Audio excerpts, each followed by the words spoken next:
as you may know, human nature is such that people want to believe that they have made a decision on their own. They're independent. They've made the choice to do something on their own. They weren't tricked into it. They weren't lulled into it. So in our actions, I think why it's so effective is people initially, they are curious, and then they action that curiosity, and then they commit to absorbing the information. And then I only approach people who have watched the entire footage from start to end, and at the end of it, as they're done, they go to walk off, and I strike up a conversation with them. I usually ask them how that footage made them feel, if they've ever considered being vegan, and if they realize whether their food choices contribute to what they've just seen or not. So, and those hardline discussions is what closes the deal in many cases. So, we also leave them with very succinct information in the form of a card or brochure that leaves them with some homework to do. And I usually get them to promise that they'll at least watch one of the free videos on YouTube that's listed on the card or something like that. So I get some verbal commitment as well from them. It sounds like you're using some kind of, almost like a marketing formula about closing deals and getting commitments. Yeah, because it is sales. Everything is sales in life. If you have to tell your children to eat their vegetables and they don't want to, you've got a job on your hand, and it involves sales. So everything is sales in life, and this is no different. You know, selling someone on veganism is no different, I believe. You know, you get buying signals from people who say, yeah, I hate animal cruelty, but I love my meat. That's a buying signal, because they're already interested in veganism, but they just don't realize that they can still eat delicious food as a vegan, and that meat that they're stuck on, that they're addicted to, is not even in their best interest anyway. They just don't realize that in the moment. And you have to just draw that connection for them, connect the dots for them. And that's what great salespeople do. I think great salespeople also take a value-based approach to sales. So it's not about just churning people over and making a buck, because we certainly aren't out in the streets to make a buck. This kind of sales is where it's at, because it's a value-based approach. It's not a monetary-based approach. And yeah, I think it definitely does require a sales approach. Because without that, yeah, I mean, we're just sort of hoping people go vegan. Now tell me about the abolitionist position that Anonymous for the Voiceless takes. Because some people argue that it's not helpful to the animal rights movement, that baby steps are more pragmatic and effective and useful. Can you respond to that? Yes. My very short answer would be that we would never behave that way in the face of any other injustice, and therefore it is totally an injustice to expect that of this in respect with veganism. We would never tell someone, look, okay, currently you're addicted to being a racist. However, instead of going full-blown non-racist, what you should do is try and cut back. We would never say that. If somebody was a child molester, we would never say that you should try and cut back. So where it pertains to animal cruelty, and humans are animals, and therefore the cruelty that we inflict on animals needs to be considered equally to the cruelty that's inflicted on humans, wherever it may be inflicted on humans. It is just as serious, and it's just as problematic, and it's just as much of an injustice. Therefore, no, nobody should be cutting back. Everybody should be realizing that this is outright insanity, and we all need to just stop. I refuse to compromise on that, on our values. Baby steps, no science or any sort of rational experiment has ever compelled me, that I've ever come across, to believe that baby steps works, that it gets people to go full-blown vegan. And I also don't believe that we just need vegans. We need vegan activists. We need people to speak up about veganism, because a lot of vegans actually make veganism sound difficult to others, and they're very apologetic, and they say things like, well, I'm sorry I don't eat meat. I'm very sorry to make you feel uncomfortable right now. About that, I just choose personally to not eat meat. I'm sorry if that's an inconvenience to you. Though I honestly think that's hurting the cause, because it makes vegans and veganism itself seem like this sort of unattainable weird thing. But to answer your question, the way I approach the whole baby steps and journey thing is that, again, I view matters of animal cruelty as serious as matters, and perhaps even more serious than matters of human cruelty.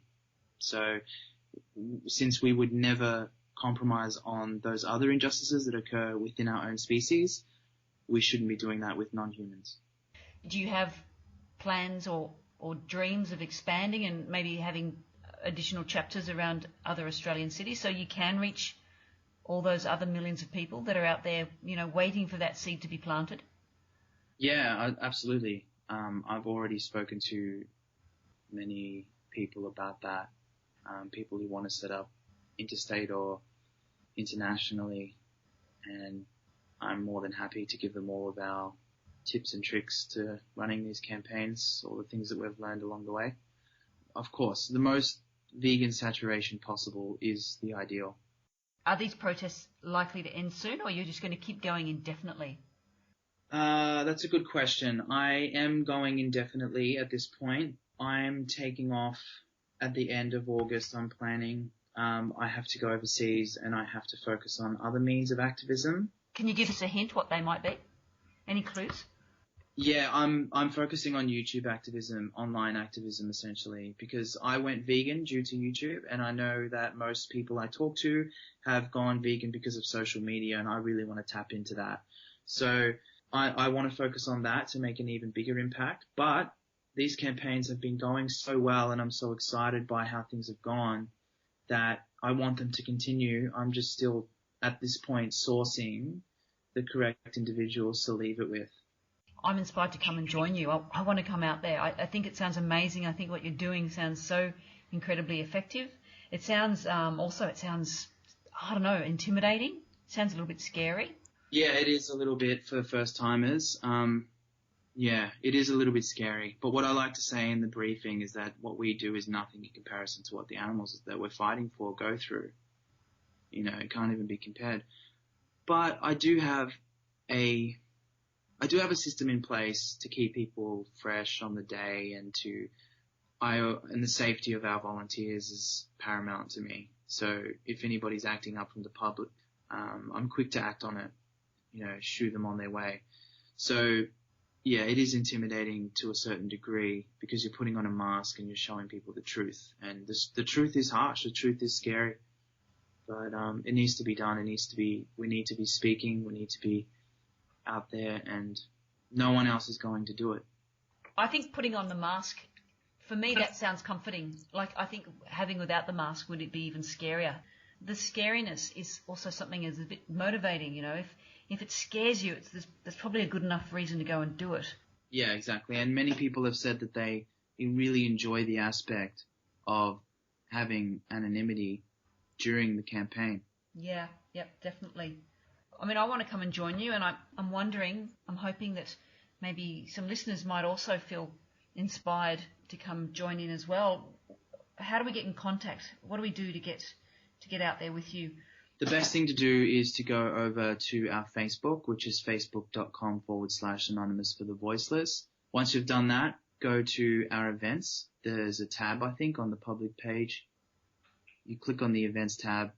You'll see all of the up and coming events there.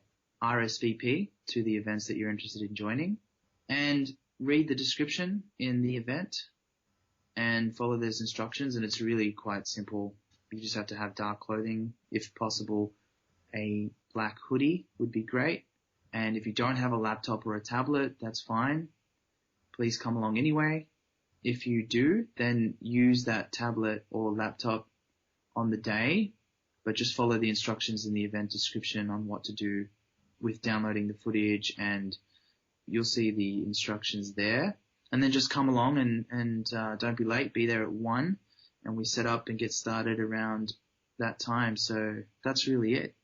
And I guess the only requirement is that you're able to stand still for long periods of time. Yeah, if you've got 2 functioning legs and at least 1 functioning arm, then please come along.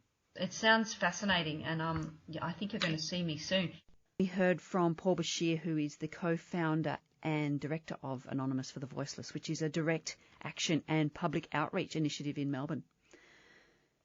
So you know what? I did it. After that chat I had with Paul, I went and joined their action this weekend in Bourke Street Mall in Melbourne, which was their 10th event. I first had to buy some black jeans from an op shop to be combat ready, but then I was good to go. About 15 to 20 volunteers turned up, I reckon, and about a third of them were first-timers like myself. So for the first hour, I was feeling all empowered and I was fist-pumping on the inside, going, hell yeah, cop this. And then by the second hour, that kind of had petered into this earnestness, but like still with a steely resolve, because I was going to ignore the cold and the stiffness in my legs, because I've been, you're standing still for 3 hours. So, it's very cold, very stiff. But the whole time I'm thinking, this discomfort is just an infinitesimal fraction of what factory farmed animals go through for their entire lives. Still feeling empowered though. Then by the third hour, I was freezing and my knees were shivering and my fingers were going numb, which is a bit of a worry for the laptop that I'm holding. But, I'm still empowered and I am, genuinely committed. So as it turned out, it's not scary at all. Being behind a mask was comforting, and it's really a fascinating opportunity to just stand in one spot for 3 hours, a highly visible spot where pretty much all eyes are on you, and just people watch. And it's really interesting to see up close the different reactions of the observers. Men would typically be watching the footage, and the footage is, brutal scenes in abattoirs, but they'd be watching without flinching, be like maintaining an absolute poker face, while women's faces would be really expressive. They'd be clearly expressing their horror as they watch what's happening on the screen. And groups of young men and teenage boys they'd typically be, full of bravado and swagger and ridicule, while young women and teenage girls would much more likely be affected by what they were viewing. And I didn't see any hostility. There were some idiots snorting like pigs a couple of times as they walked past, which they thought was hilarious. But, that was about as bad as it got. And I heard one of the volunteers behind me get challenged for wearing a mask and having it compared to Islamic State behaviour. But, that was about it. Countless people took photos and heaps of people observed us from the other side of the tram tracks without coming any closer. And apparently by the end of the day, we were told this as when Paul debriefed us, by the end of the day, 28 observers had declared to him that they were going to go vegan, or at least they were going to seriously investigate it further due to this single event. Now, how incredibly effective is that? So I reckon if you're an animal rights activist or if you want to be one, I reckon you should give this a go. My only advice is just dress more warmly than I did. And I just have one last abiding memory, and that's of an elderly man who was watching the footage on my laptop. And then he watched it, and then he gave me this favourable thumbs up at the end and said, "Looks like I'll have to have fish for dinner tonight."